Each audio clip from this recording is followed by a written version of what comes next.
Welcome to Speed Reads. Unlock the secrets to lasting happiness. Stephanie Harrison. New Happy. Getting happiness right in a world that's got it wrong. Have you ever found yourself chasing happiness only to feel emptier than before? The author Stephanie Harrison was once in that exact place. In 2013, despite having everything she thought would make her happy, a prestigious job, a great apartment, and a promising future, she found herself deeply unhappy, battling daily panic attacks, feeling overwhelmingly lonely. It wasn't until an unexpected moment that she began to question her understanding of happiness and decided to change her life. Harrison moved from New York to San Francisco, pursued meaningful work, and began studying the science of happiness. Her journey took a significant turn when she met Alex, a man who inspired her with his zest for life, only to fall mysteriously ill, requiring her full-time care. Through this challenging period, Harrison discovered a new definition of happiness grounded in love, service, and humanity. In this summary, you'll learn about Harrison's insights and the New Happy philosophy. Discover how rethinking your approach to happiness can transform your life and get ready to explore practical steps that can lead to lasting fulfillment. Harrison's story shows that even in the midst of adversity, a different kind of happiness is not only possible but well within your reach. Rethinking what happiness means. Every action, goal, and decision we make aims at achieving happiness. But have you ever stopped to think about what happiness truly means to you? Many people adopt society's definition of happiness without realizing it. Society tells us that happiness comes from achieving perfection, earning more money, and acquiring material possessions. In reality, research shows that these pursuits often lead to dissatisfaction and unhappiness. The pressure to be perfect, to constantly achieve, and to compete with others creates stress and loneliness rather than happiness. In Dickens's A Christmas Carol, Ebenezer Scrooge's pursuit of wealth and success leaves him isolated and miserable. It isn't until he redefines his understanding of happiness, shifting from selfish pursuits to valuing connection and generosity, that he finds true joy. This reminds us that our definition of happiness deeply influences our well-being. Society teaches us what to value from a very young age, shaping our worldview and affecting our behavior and decisions. Central to this worldview are three questions. Who am I? What should I do? And how am I related to others? The answers we are taught often tell us that we're lacking something, that we need to achieve certain outcomes, and that we are separate from others. And so we arrive at what the author calls Old Happy, which promotes the idea that individual success, material wealth, and competition are the keys to happiness. You have the power to redefine your understanding of happiness. By recognizing and naming the outdated beliefs of Old Happy, you can create space for true New Happy. Start by observing when these old beliefs arise. Whether it's the voice in your head criticizing you or societal pressures to conform, acknowledge them, but don't let them dictate your actions. True happiness comes from discovering who you are and using your unique gifts to help others. And you don't need to overhaul your entire life to find it. It starts with a single conscious choice to pursue what genuinely matters to you. This choice not only benefits you, but also positively impacts those around you. Your happiness can also change the world. Small, consistent actions can lead to significant social change, creating a world where everyone is valued, connected, and fulfilled. You don't need to quit your job or radically change your life. Begin by making choices aligned with your true self and the well-being of others. To find and cultivate lasting happiness, follow the steps outlined in the coming sections. First up is transforming your worldview from old happy to a new, more fulfilling perspective. Challenging the lies about happiness. In the late 1990s, Demi Moore, one of the most celebrated stars of her generation, seemed to have it all. Beauty, fame, wealth, and a high-profile marriage. Yet, behind the scenes, she battled with self-doubt and body image issues, and her marriage was actually failing. Her autobiography reveals a startling truth. Despite her monumental success, she never felt good enough. This sentiment is echoed by many who achieve societal milestones of success, only to find themselves feeling inadequate. The problem is, we've all been taught three lies about happiness. The first is that you're inherently lacking something.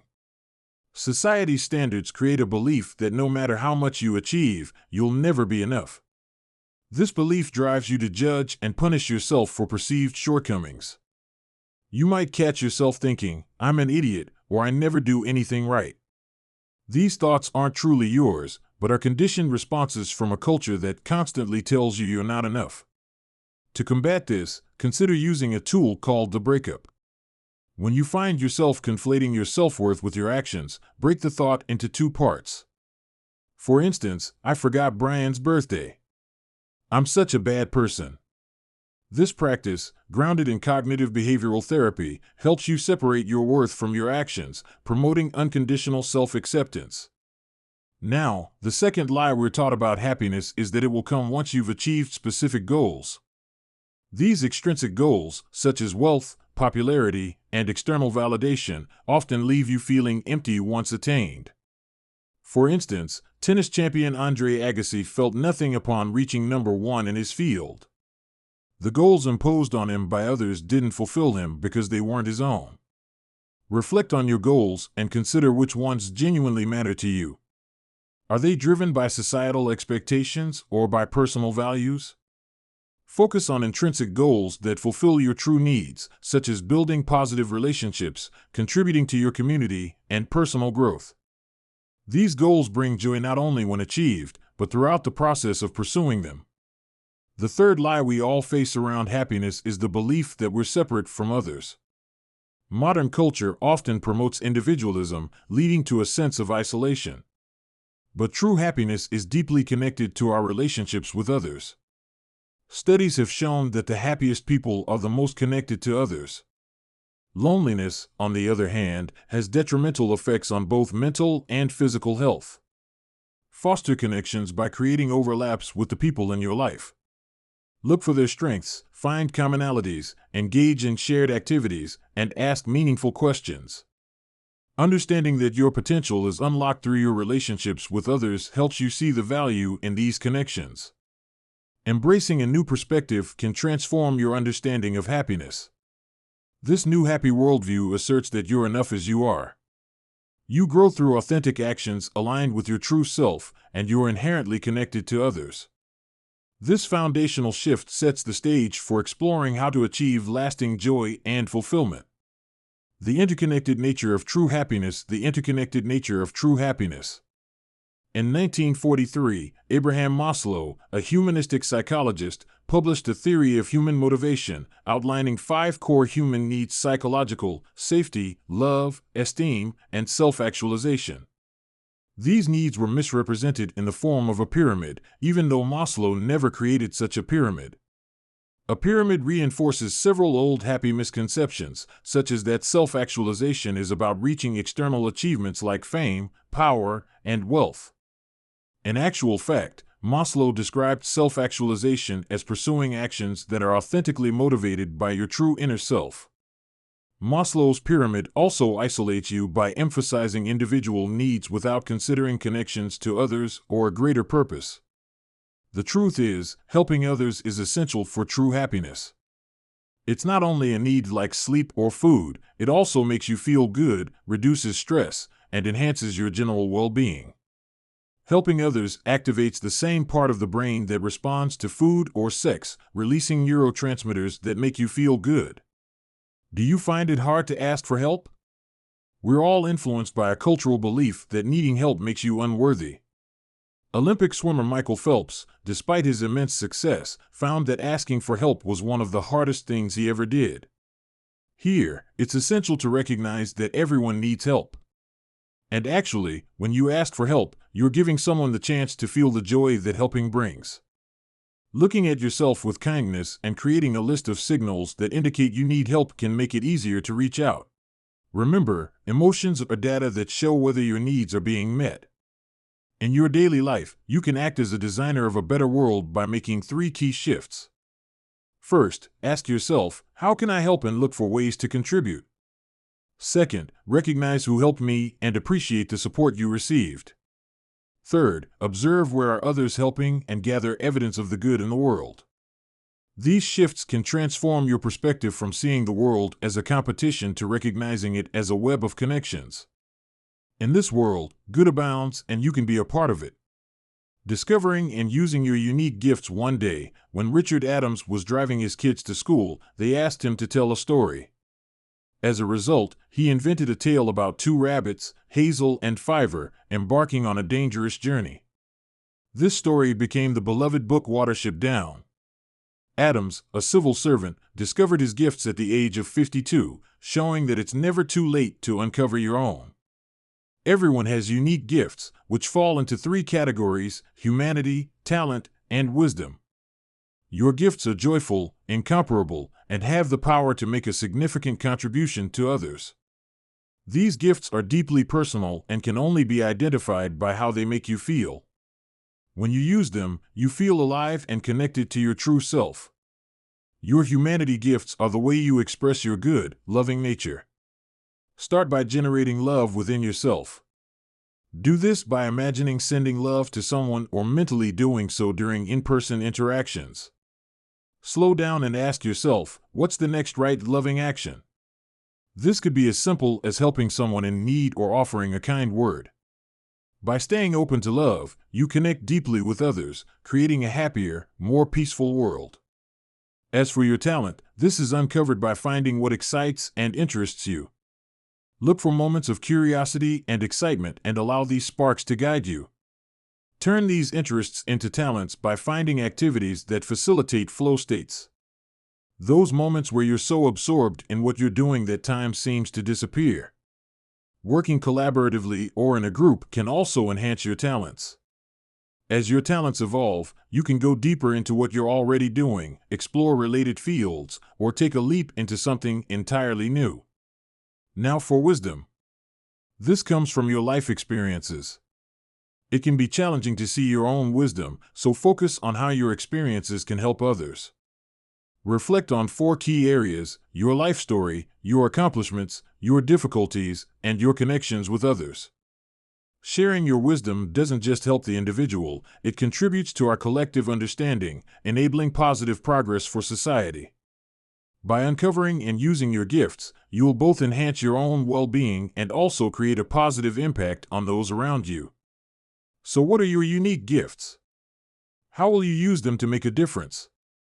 Seeing the world through new eyes. Seeing the world through new eyes. Imagine you're an astronaut like Edgar Mitchell looking down at Earth from space. You see the interconnectedness of everything below you, and a sense of profound responsibility and connection overwhelms you. This realization, known as the overview effect, highlights your interdependence with the world and the need to use your unique gifts to contribute to its well-being.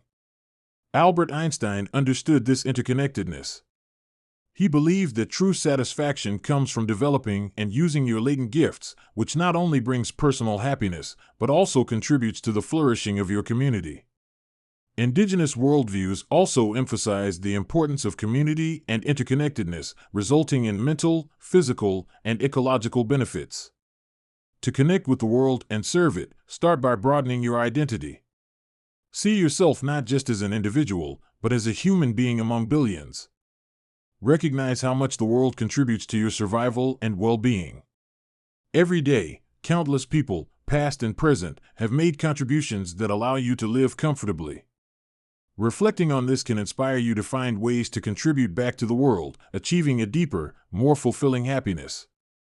To connect more deeply through your work, you'll need to redefine success. It's not merely about winning or accumulating wealth, fame, and power. True success is using your gifts to make a positive impact. You can start sharing your gifts in your current job by integrating your unique talents and strengths into your daily tasks. Craft your job to align with your gifts, improving your fulfillment and effectiveness. If your current environment doesn't allow this, explore new roles and opportunities. Next, claim your place in your community. You already belong to various groups, whether it's your neighborhood, a hobby club, or an online group. Acknowledge these connections and take responsibility for them. People within these communities are often best equipped to address local challenges, so look for areas where happiness is lacking and find ways to address those. Addressing global issues requires collective effort. No one person can solve the world's problems alone, but together we can make significant strides. Identify a global problem you're passionate about and think about how you can use your gifts to help. Follow the lessons from inspiring figures. Be yourself. Use your gifts in innovative ways. Challenge the status quo. Fight for what's right. Maintain hope through action. Embrace challenges and start small while dreaming big. There's no doubt you have the gifts to make a real change. Final summary. So that was our summary to New Happy by Stephanie Harrison. In this summary, you've learned that true happiness isn't found in external achievements, but in your approach to life and relationships. Real happiness is rooted in love, service, and humanity. By reevaluating societal definitions of success, you can uncover a more fulfilling sense of happiness. The New Happy philosophy emphasizes that you are enough as you are. Using your unique gifts to help others will not only benefit them, but also enhance your own well-being. Even small acts of kindness can lead to significant social change, and your happiness is deeply connected to your relationships. By embracing this perspective, you can find happiness in helping others and the world. All right, that's it for this summary. We really hope you enjoyed it. Thanks for listening.